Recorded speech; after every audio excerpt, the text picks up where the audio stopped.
സൂരി, കണ്ടോ നീ ഇത്?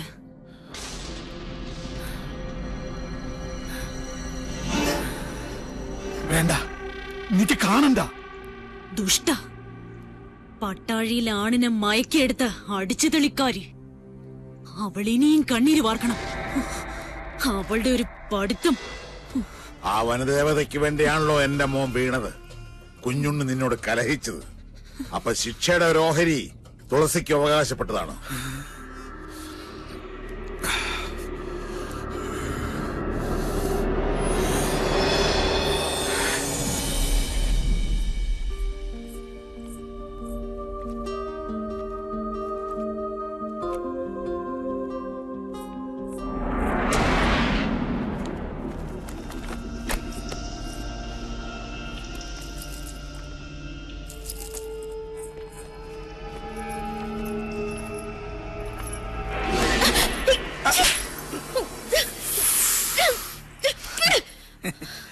ഇലക്ഷനിൽ നീയാണല്ലേ എനിക്ക് ഒപ്പോസ്? അതെടാ, നിന്റെ തെമ്മാടി വാഴ്ച ഇവിടെ അവസാനിപ്പിക്കും.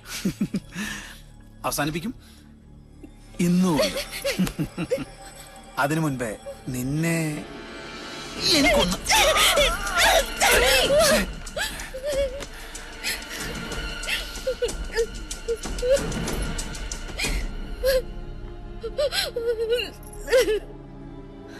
അവന് വേണ്ടി ഞാൻ മാപ്പ് ചോദിക്കാം. പോരെ? വേണ്ട, അവനോട് ചോദിക്കാൻ എനിക്ക് ആളുണ്ട്.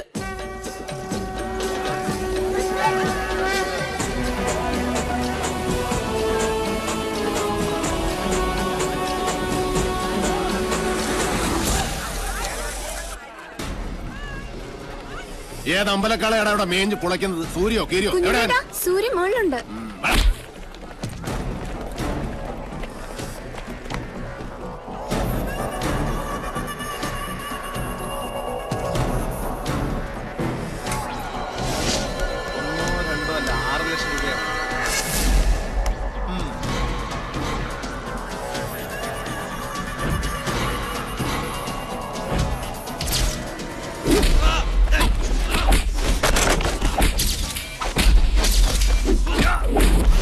കളി നിന്റെ കമ്പനിക്കാരോട് മതി. ഇത് റേഞ്ച് വേറെ മോനെ. തുടങ്ങി കുഞ്ഞിനോട്ടെ.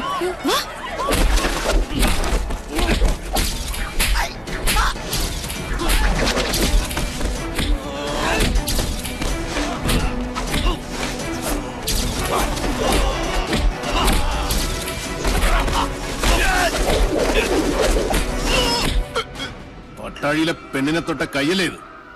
അന്നം തിന്നാനായാലും ശരി, ആസനം കഴുകാനായാലും ശരി, ഇനി ഇത് നിനക്ക് ഉപകരിക്കണം. ഇപ്പൊ നീ പൊയ്ക്കോ. മേലാൽ കോളേജിൽ എന്നല്ല ഈ ഭൂമി ലോകത്ത് ഏതെങ്കിലും പെണ്ണ് നീ തൊട്ടു എന്നറിഞ്ഞാൽ അന്ന് നിന്റെ വഴിയോടെ ഞാൻ പട്ടിക്കിട്ട് കൊടുക്കും. മനസ്സിലാടാ? ഓ പൂണൂരിട്ട സൂര്യമോനെ, പോടാ പോടാ. പോരെ?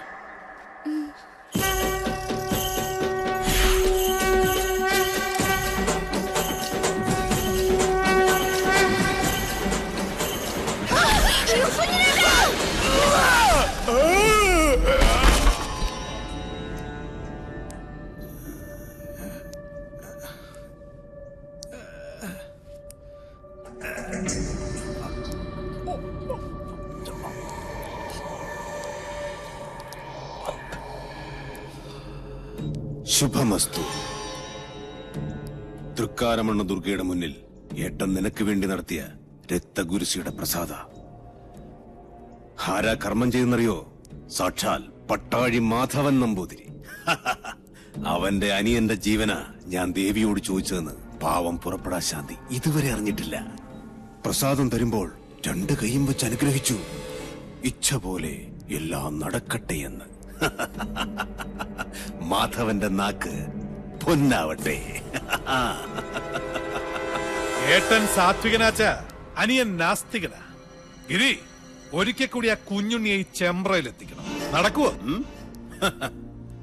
അത്താണിക്കും മയിൽക്കുറ്റിക്കും മാത്രമല്ല, ഭൂമി ദേവിക്ക് വരെ വില പറയുന്ന അവന്റെ ആർത്തി അത് അവസാനിക്കാത്തടത്തോളം നെല്ലൂർ മന കാണിച്ചു വിളിച്ചാൽ പട്ടിയെ പോലെ വരും.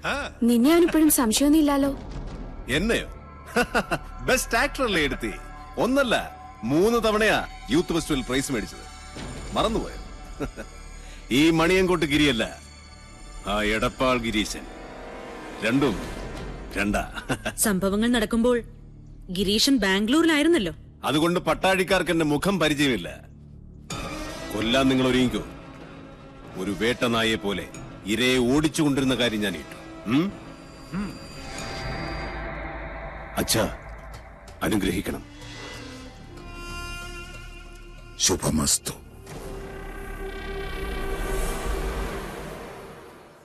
അതെ, കുത്തിയിരിപ്പ് സത്യാഗ്രഹം നടത്താനല്ല ഞാനിവിടെ വന്നത്. എന്റെ സമയത്തിന് എനിക്ക് വിലയുണ്ട്. എന്തിനാ ഇപ്പൊ എന്നെ കൊണ്ട് വിളിപ്പിച്ചത്? ഇത്രയിടം വന്നിട്ട് സ്വന്തം ഏട്ടനെയോ കണ്ടില്ല. ദേവിയെങ്കിലും ഒന്ന് കയറി കണ്ടൂടെ? രശീത് വെച്ച് പുണ്യം വിൽക്കുന്ന ഏർപ്പാട് എനിക്ക് ഇഷ്ടമല്ല. ഏട്ടൻ എന്തെങ്കിലും പറഞ്ഞിട്ടുണ്ടെങ്കിൽ അത് പറഞ്ഞോളൂ, എനിക്ക് പോണം. മുച്ചൂട് നശിച്ച ഇല്ലങ്ങൾ വാങ്ങി തിരിച്ചും മറിച്ചും കച്ചവടം ചെയ്തെന്ന് പറയാൻ പറഞ്ഞു. ഈ ജാതകത്തിന് ഭൂമി കച്ചവടം ശരിയാവില്ല അത്രേ. ഞാൻ തിരിച്ചു മറിച്ച് ഇല്ലങ്ങളും പറമ്പുകളും വിറ്റ് കിട്ടുന്ന കാശുകൊണ്ടാ പട്ടാഴിയിലെ പത്തായപ്പുരം നിറഞ്ഞു കിടക്കുന്നതും അവിടുത്തെ ദാസ്യ പരമ്പരയെ മുഴുവൻ ഇക്കാലം അത്രയും തീറ്റിപ്പോറ്റിയതും. അതൊന്നും ആർക്കും അറിയണ്ടല്ലോ. നെറ്റി പേർക്കുന്ന കാശുകൊണ്ട് അന്നം തേടുക, അതാ എന്റെ പോളിസി. അന്നം തന്നെ ഉന്നം. അതിനുവേണ്ടി എന്തും ചെയ്യും. കേട്ടില്ലേ? ഈശ്വരൻ നിൽക്കാത്തതേ പറയൂ, പ്രവർത്തിക്കൂ. അകത്തിരിക്കുന്ന ആളോട് അനിയന് വേണ്ടി മനസ്സോടൊന്ന് പ്രാർത്ഥിക്കാൻ പറയാ. അമ്മേ നാരായണ.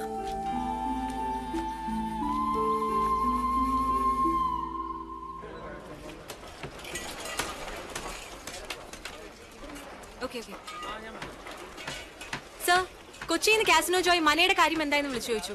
ഏത് മന? നെല്ലൂർ മന. നമസ്കാരം സാറേ, ഇത് ഞാനാ ഉണ്ണി സാറ്. എന്നോട് ക്ഷമിക്കണം, നിങ്ങൾ പറഞ്ഞ സമയത്ത് എനിക്ക് അവിടെ എത്തിപ്പെടാൻ പറ്റിയില്ല. കഴിഞ്ഞ ആഴ്ച മുഴുവൻ അട്ടപ്പാടിയിലായിരുന്നേ. ഒരു ഇഞ്ചിത്തോട്ടത്തിന്റെ കച്ചവടം ഉണ്ടായിരുന്നു. എന്റെ ആക്രാന്തം കൊണ്ടാവും കാര്യം അങ്ങോട്ട് നടന്നില്ല. അഖിലാണ്ട കോടി ബ്രഹ്മാണ്ട നായകനാണ് സത്യം. നിങ്ങളാ മന വാങ്ങിച്ചില്ലെങ്കിൽ എന്റെ കുടുംബം കഷ്ടത്തിലാവൂട്ടോ. നീ ആരാ? ആര്? തൃപ്രയറപ്പനോ? അയ്യോ, എടപ്പാൾ ഗിരീശൻ, മൂന്നാമൻ ദല്ലാൾ. നീയൊക്കെ ആരാന്ന് നിന്റെയൊക്കെ വിചാരം? അയ്യോ, ഞാനൊരു പാവം. നെല്ലൂർ മനയിലെ ഏത് കാരണവരോടാണ് നിങ്ങൾ അത് വിൽക്കാൻ സമ്മതം വായിച്ചത്? വെറുതെ എന്റെ റേഞ്ചിലൊക്കെ വരല്ലേ ഗിരീശ. ഞാൻ പരിധി വിട്ടാ നിന്റെയൊക്കെ സിഗ്നല് പോകും കേട്ടോ. മൂന്നാം മാ എവിടെ? നെല്ലൂർ മനയുടെ പ്രമാണം. എന്താ? പാമ്പോ? എവിടെ? അയ്യോ, അപ്പുറത്ത് മുറ്റത്ത് സർ. എന്റെ ആദിശേഷാ. നായിന്റെ മോനെ, നിന്റെ തല എപ്പോഴേ പാമ്പിന്റെ വായി കേറി കഴിഞ്ഞിരിക്കുന്നു. കരിനീലിച്ച് കിടക്കാൻ സമയമായടാ നിനക്ക്.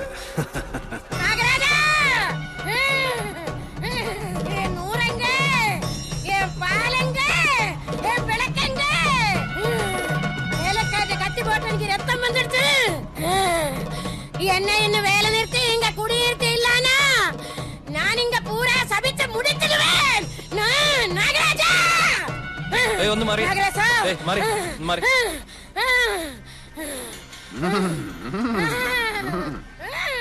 രക്തം പൊടിഞ്ഞോ? എന്നെ കളിയാക്കാനോ? അനുഭവിക്കുന്നേ. പണ്ട് മുതലെയുള്ള നാട്ടുനടപ്പ് അതല്ലേ. ചെറുമി പുല്ലരിയാൻ കാട്ടിൽ കയറുന്നു, അരിവാള് കൊണ്ട് കല്ല് പൊട്ടുന്നു, കല്ലിൽ ചോര വരുന്നു, പിന്നെ ചൈതന്യം പ്രശ്നം. ജമീലേ, നിർത്തിക്കോ നിന്റെ തുണല്. കള്ളി. ജമീലയോ? പിന്നല്ലാതെ. കഴിഞ്ഞ ആഴ്ച വരെ അവള് ജമീലയായിരുന്നു. പിന്നെ മുരുകനെ കെട്ടി ശിവഗംഗയായി. അടുത്ത ആഴ്ച ഇവിടെ ആന്റണിയെ കെട്ടി കുഞ്ഞുമേരിയാവും. ഓടെ അവിടെ ഒരു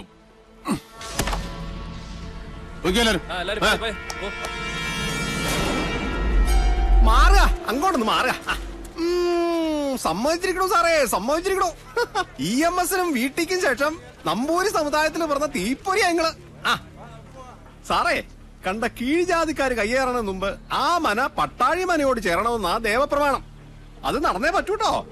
രേഖകള് പ്രകാരം എവിടെയോ ഒരു അവകാശി ജീവിച്ചിട്ടുണ്ടെന്നാ. അയാളെ ഞാൻ കണ്ടുപിടിച്ച് കൊണ്ടും തരും. ഉറപ്പാ? ഉറപ്പ്.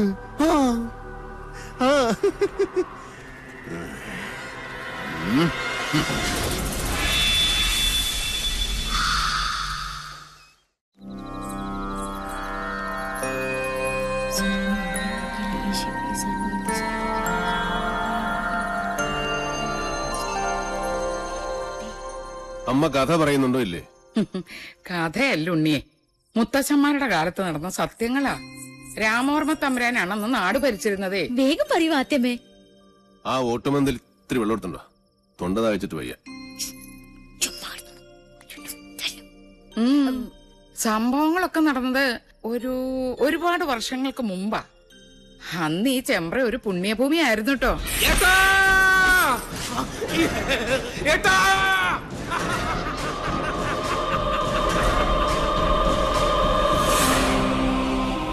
വേദവും മന്ത്രവും ഉരുക്കഴിക്കുന്ന പവിത്രഭൂമിയെ രണ്ടായി ഭാഗിച്ചൊഴുകുന്ന ചെമ്പ്രപ്പുഴ. പുഴയ്ക്കക്കരയും ഇക്കരയും രണ്ടില്ലങ്ങൾ. ഒന്ന് മണിയങ്കോട്ടില്ലവും മറ്റൊന്ന് നെല്ലൂർ മനയും. ശരിക്കു പറഞ്ഞാൽ അനേകം ശിഷ്യ പരമ്പരകളുള്ള രണ്ട് ഗുരുകുലങ്ങൾ. മണിയങ്കോട്ട് വലിയ നമ്പൂതിരിക്ക് മക്കൾ 6 5 ആണും 1 പെണ്ണും. പെൺകുട്ടിയുടെ പേര് സാവിത്രി. ഓ കണ്ടാലോ അപ്സര കന്യക. അച്ഛനെ പോലെ തന്നെ ജ്ഞാനിയായിരുന്നു സാവിത്രി. അഞ്ജനം കൊണ്ട് കണ്ണെഴുതി, കുങ്കുമം കൊണ്ട് പൊട്ടുകുത്തി, കസ്തൂരി കളഭങ്ങൾ ചാർത്തി പല്ലക്കിൽ എഴുന്നള്ളുന്ന മണിയങ്കോട്ട് സാവിത്രി വിദ്യാദേവിയുടെ മനുഷ്യാവതാരമെന്ന് ചെമ്പ്രക്കാരെല്ലാം ഒരുപോലെ വിശ്വസിച്ചു. ഒരു നവരാത്രി കാലം മഹാരാജാവ് ചെമ്പ്രയിലേക്ക് എഴുന്നള്ളി. ഗുരുകുല അന്തേവാസികൾക്കുള്ള വേദപരീക്ഷയുടെ കാലായിരുന്നു അത്. എന്നിട്ട് പോകുന്നുണ്ടോ നീ? പറയാത്തമ്മേ, എനിക്ക് കേക്കണം. 2 ഗുരുകുലവും അപ്പുറവും ഇപ്പുറവും നിന്ന് ചോദ്യങ്ങൾ, തർക്കങ്ങൾ, ബുദ്ധിയുടെ മാറ്റൊരയ്ക്കൽ. മണിയങ്കോട്ട് ഗുരുകുലം ഒരടി മുന്നിൽ. ആരാ അവിടുത്തെ നായിക? സാവിത്രി. തവ മാതാ പതിവ്രത. നിന്റെ അമ്മ പതിവ്രതയാണോ? അല്ല. സാവിത്രി, മാതാവിനെയാണ് നീ അപമാനിച്ചത്. ഞാൻ പറഞ്ഞതാണ് സത്യം. ഏതൊരു ബ്രാഹ്മണ സ്ത്രീയും വേലി കഴിഞ്ഞാൽ 4-ാം ദിവസമാണ് തന്റെ പുരുഷനെ പ്രാപിക്കുന്നത്, അല്ലേ? അതെ, അതിനെന്താ? ആദ്യ ദിവസം അവളെ ചന്ദ്രന് സമർപ്പിക്കുന്നതായി സങ്കല്പിക്കുന്നു. 2-ാം ദിവസം ഗന്ധർവന്, 3-ാം ദിവസം പ്രജാപതിയായ അഗ്നിക്ക്. അത് കഴിഞ്ഞ് 4-ാം ദിവസം മാത്രമേ താലി കെട്ടിയ മനുഷ്യന് അവളെ സ്പർശിക്കാൻ പോലും നിങ്ങൾ അനുവദിക്കൂ. അന്നല്ലേ സേകമുഹൂർത്തം. അതുകൊണ്ട് ഞാൻ പറയുന്നു, ഒരു ബ്രാഹ്മണ ഭാര്യയും പതിവ്രതയല്ല. ജ്ഞാനിയാണ് നീ. മണിയങ്കോടിന്റെ മാനം നീ കാത്തു. ഇവിടെ കൊണ്ട് മതിയാക്കാൻ നെല്ലൂരെ. വരട്ടെ, ഒരു ചോദ്യം കൂടി ബാക്കിയുണ്ട്. സാവിത്രിയെ പരാജയപ്പെടുത്തിയാൽ മണിയങ്കോട്ട് ഗുരുകുലം വീഴുന്ന് നെല്ലൂർ കാർന്നോര് നിരീക്ഷിച്ചു. പേരക്കുട്ടിയുടെ പ്രായമുള്ള ആ ജ്ഞാനദേവതയോട് കാർന്നോര് ചോദിക്കാൻ പാടില്ലാത്ത ഒരു ചോദ്യം അങ്ങോട്ട് ചോദിച്ചേ. പഞ്ചേന്ദ്രിയങ്ങളെ ത്രസിപ്പിക്കുന്ന രസങ്ങളിൽ ഏറ്റവും വലിയ രസം ഏത്?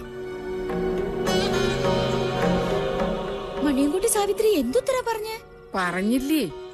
ഉത്തരം കാർന്നോരുടെ മുമ്പിൽ ഓലയിൽ എഴുതി കാണിച്ചു സാവിത്രി. അതേമേ, സാവിത്രി എന്താ എഴുതിയത്?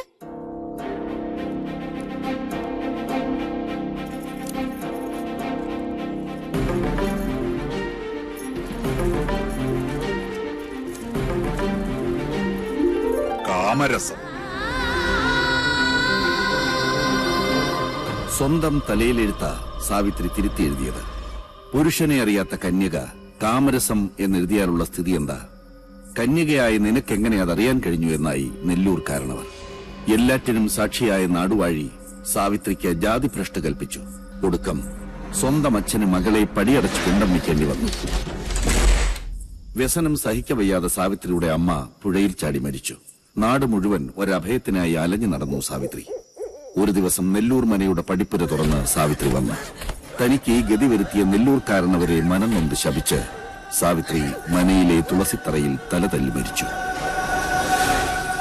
നെല്ലൂരുകാര് കാരണം തന്റെ മോൾക്ക് വന്ന ദുർഗതിയോർത്ത് മണിയങ്കോട്ട് കാരണവർ തന്റെ സാത്വിക ഭാവം അങ്ങോട്ട് ഉപേക്ഷിച്ചു. തന്നെ കൈവിട്ട ദേവതകളെ അയാൾ വേണ്ടെന്ന് വെച്ചു. വടക്കിനിയിൽ ചാത്തന്മാരെ കുടിയിരുത്തി. അപ്പോഴേക്കും സാവിത്രി രക്ഷസായി മാറി നാട്ടിൽ ഉപദ്രവം കാട്ടിത്തുടങ്ങി. അഗ്നിക്ക് നെയ്യെന്നോണം സ്വന്തം പട്ടടയിൽ നിന്നും അച്ഛന്റെ പക നടപ്പാക്കാൻ മകൾ യക്ഷിയായി അങ്ങട് അവതരിച്ചു ചെമ്പ്രയിൽ.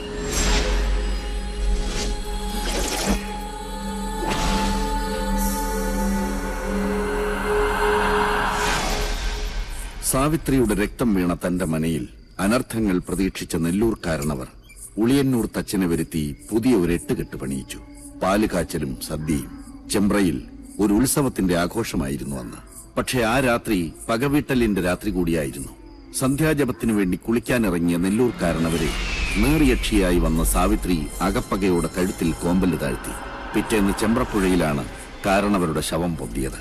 നെല്ലൂർ മനയിൽ അവശേഷിച്ചിരുന്നവരെല്ലാം ജീവനും കൊണ്ട് ചെമ്പ്ര വിട്ട് ഓടിപ്പോയി.